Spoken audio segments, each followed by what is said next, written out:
ప్రభునందు ప్రియులైన మీకందరికీ యేసుక్రీస్తు ప్రభువారి నామములో శుభవందనాలు తెలియజేస్తూ ఉన్నాం.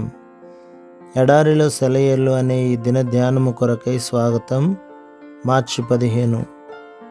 పురుగు వంటి యాకోబు, స్వల్ప జనమగు ఇశ్రాయేలు, భయపడకుడి. కక్కులు పెట్టబడి పదునుగల క్రొత్తదైన నురిపిడి మ్రానుగా నిన్ను నియమించి ఉన్నాను. యెషయా గ్రంథం 41వ అధ్యాయం 14-15 వచనాలు.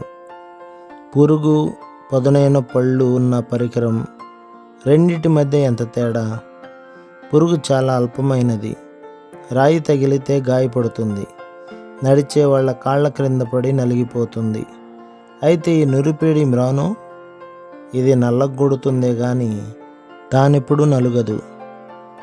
ఇది రాయి మీద లోతుగా గుర్తులు పెట్టగలదు. అయితే దేవుడు మొదటి దాన్ని రెండోదిగా మార్చగలడు. పురుగులాగా బలహీనంగా ఉన్న మనిషిని కానీ, జాతిని కానీ తన ఆత్మశక్తితో దృఢపరిచి ప్రపంచ చరిత్రలో తన స్థానాన్ని అందరికీ ఎత్తి చూపించగలిగేలా చేస్తాడు. కాబట్టి పురుగు నిరుత్సాహపడకూడదు.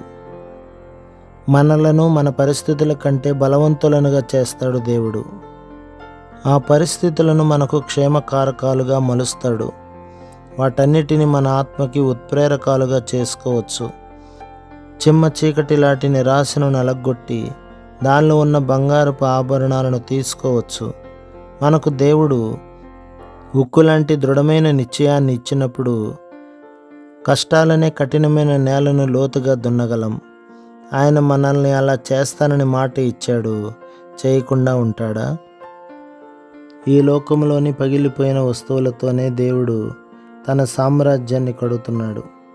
మనుషులైతే బలవంతుల్ని, విజయాలు సాధించిన వాళ్ళని, దృఢకాయుల్ని తమ రాజ్యాలను కట్టేందుకు ఎన్నుకున్నారు. అయితే మన దేవుడు పరాజితులకు దేవుడు.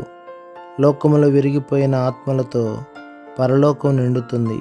వాడిపోయిన ప్రతి కొమ్మను ఆయన తిరిగి పచ్చగా కళకళలాడేలా చేస్తాడు. దుఃఖంతోనూ శ్రమతోనూ చితికిపోయిన ప్రతి జీవితాన్ని స్తుతి సంగీతం వినిపించే వీణగా తయారు చేస్తాడు. ఇహలోకపు అతి నికృష్టమైన ఓటమిని ఆయన పరలోకపు మహిమగా మార్చగలడు. నన్ను అనుసరించు, నిన్ను సరిచేస్తాను, నా మాటలు పలికిస్తాను, నా కరుణకు పాత్రుడిగా చేస్తాను, ఈ ధరణికి సహాయకుడిగా చేస్తాను. నన్ను అనుసరించు, నిన్ను సరిచేస్తాను, నీవు సాధించలేని దాన్ని నీకిస్తాను. ప్రేమ, నిరీక్షణ, పరిశుద్ధత నింపుతాను. నా రూపానికి నిన్ను మారుస్తాను. ప్రభు మిమ్మును, మీ కుటుంబమును, మీ సంఘమును దీవించి ఆశీర్వదించునుగాక. ఆమేన్.